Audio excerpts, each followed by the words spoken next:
S'esclaffer, se poiler, se marrer, glousser, se désopiler, rigoler, ricaner, se fendre là, et on ne les compte plus, les synonymes de rire.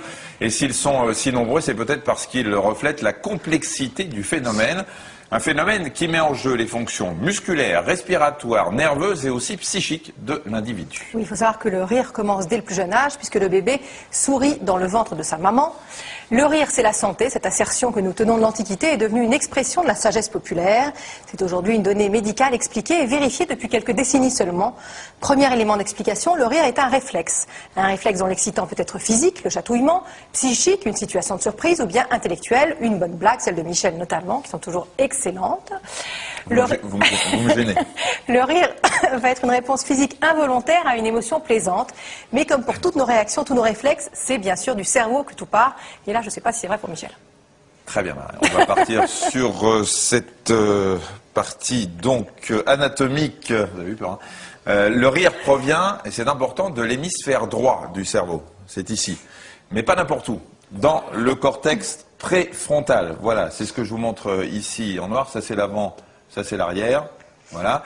Et c'est là que se situe le contrôle de la personnalité. Alors, ce cortex préfrontal est en interaction avec un autre système qui est le siège de nos émotions, des émotions les plus angoissées aux plus plaisantes. C'est ce qu'on appelle le système limbique. Voilà, c'est juste au milieu du cerveau. Alors, ce cortex préfrontal va recevoir un message. Par exemple, on vous chatouille. Il va dire au système limbique, là que je vous ai montré, le type de réponse qu'il doit donner à ce message, à ce chatouillis.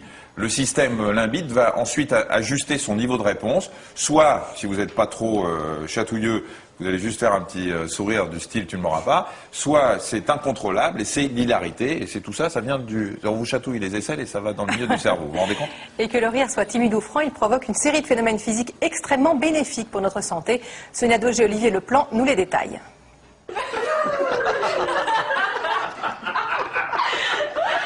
La dernière blague de Tonton Jeannot a failli vous faire mourir de rire. Mais loin de prendre cette expression au pied de la lettre, figurez-vous plutôt les vertus curatives de votre hilarité sur votre santé. Le rire, c'est une onde. Cette onde, elle se manifeste dans les muscles. Cette onde, elle part du visage, elle part des petits muscles du visage. Elle va ensuite aller aux épaules, aux cuisses et bien sûr aux muscles de l'abdomen. Donc ça les fait travailler. Ça fait travailler les muscles, donc c'est une sorte de gymnastique douce. Et la gym douce, comme chacun sait, s'accompagne d'exercices respiratoires que le rire se charge d'exécuter pour vous. Dans la vie courante, on échange 1 demi-litre d'air. Quand on rit, on échange facilement 2 litres d'air, donc on va savoir une fonction détoxicante très claire, une fonction d'oxygénation cérébrale également très claire. Paré de toutes les vertus, le rire serait également une arme efficace de prévention contre les accidents cardiovasculaires. Le rythme cardiaque s'accélère brièvement puis ralentit petit à petit, provoque la dilatation des artères et une baisse de la tension artérielle. Bref, rien de tel qu'une bonne poilade pour réguler les fonctions vitales de notre organisme.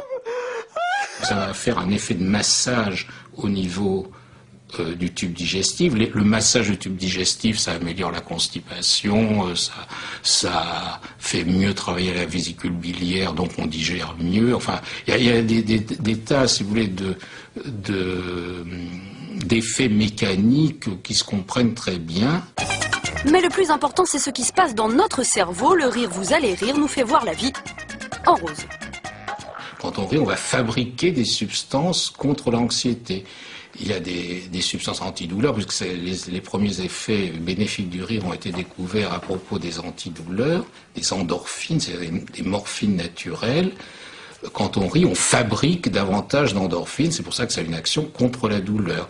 On dit que la santé, c'est le silence des organes, qui est une très belle formule.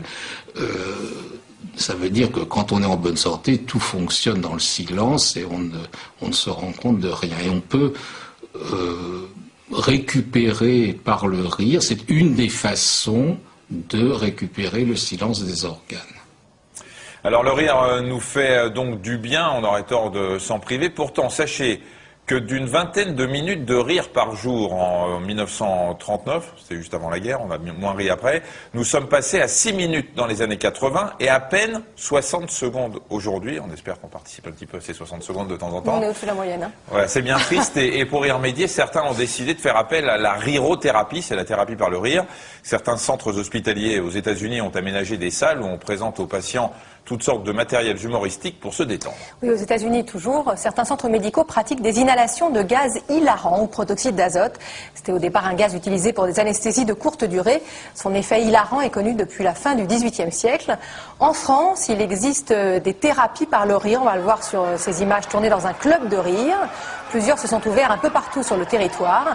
Voilà, vous êtes en groupe, on ne sait pas au départ ce qui a provoqué ce rire, mais le rire est général et il a l'air quand même assez franc.